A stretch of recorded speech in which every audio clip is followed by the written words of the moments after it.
আসসালামু আলাইকুম। আমি আজকে আপনাদের একটা নতুন ভিডিও দেখাবো, যেটার মাধ্যমে আমাদের একটা শিক্ষণীয় অনেক ব্যাপার আছে। দেখেন, একটা গ্লাস নিলাম, গ্লাসের মধ্যে এই যে আমি এক গ্লাস পানি নিলাম। এক গ্লাস পানিটা হচ্ছে আমাদের জীবন।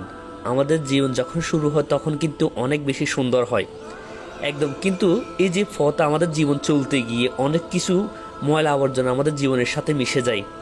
যেমন ধরেন, আমি যেখানে বালিগুলো মিশাচ্ছি এগুলো যদি হয় আমাদের কোনো ধরনের ভুল, অন্যায় অথবা ফাপ কাজের দরুন, এখানে আমরা বিভিন্ন ধরনের কেরোসিন লাইনে দাঁড়ানো, মিথ্যে কথা বলা, নামাজ না পড়া এবং অহেতুক বা যে অনৈতিক কোনো ধরনের সম্পর্কে লিপ্ত হওয়ার সাথে সাথে যে আমাদের অনেকগুলা যে গুণা আমাদের সাথে জড়িত হয়ে যায় বা যে গুণা আমাদের সাথে জীবনের সাথে যুক্ত হয়ে যায়, আমাদের জীবনটা ঠিক এরকম একদম কালো হয়ে যায়, অন্ধকার হয়ে যায়।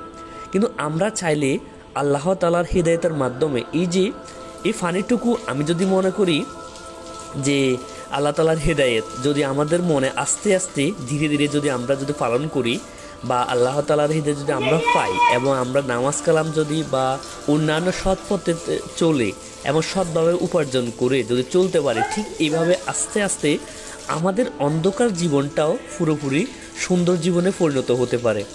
আমাদের যে অন্ধকার জীবন, আমাদের যে কল্পটা অনেক বেশি যে ময়লাযুক্ত হয়ে গেছে, যেটা অনেক আমাদের যে যে ইমান থাকে না বলে, ঠিক এভাবে আস্তে আস্তে আমাদের জীবনটা পরিবর্তন হতে পারে। একদিনে কখনো কিন্তু সম্ভব নয়।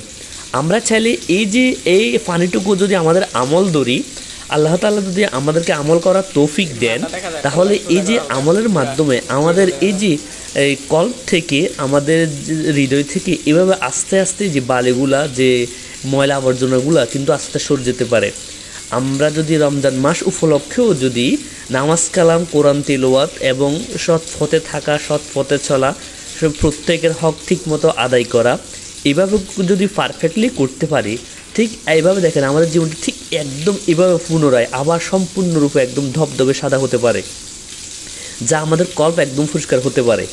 যেটা কিন্তু প্রথমে কিন্তু একদম যেরকম সাদা ছিল যখন আমরা একদম গুনাহমুক্ত ছিলাম, ঠিক একইভাবে আমাদের যে আল্লাহ তাআলা হেদায়েতের মাধ্যমে কিন্তু চলে এসেছে। ঠিক এই যে হেদায়েতের জন্য আমাদের দরকার মসজিদে আসা। প্রত্যেকের উচিত মসজিদে আসা, মসজিদমুখী হওয়া। কারণ আল্লাহ তাআলা একটা কথা বলেছেন, 7 ধরনের ব্যক্তিকে আরশের তলায় ছায়া দিবেন। তার মধ্যে এক ধরনের লোক হচ্ছে যাদের অন্তর সবসময় মসজিদের দিকে একটা টান থাকে, একটা নামাজ পড়ে অন্য একটা নামাজের জন্য অপেক্ষা করে। এবং তারপর হচ্ছে কি আমাদের কোরআন তেলাওয়াত। যদি আমরা কোরআন এবং সুন্নাহ আমাদের চলতে পারি, ঠিক আমাদের জীবন একটা গ্লাসের যেভাবে ময়লাগুলো চলে গেছে, ঠিক আমাদের জীবন থেকে সব কিছু চলে যাবে ইনশাআল্লাহ।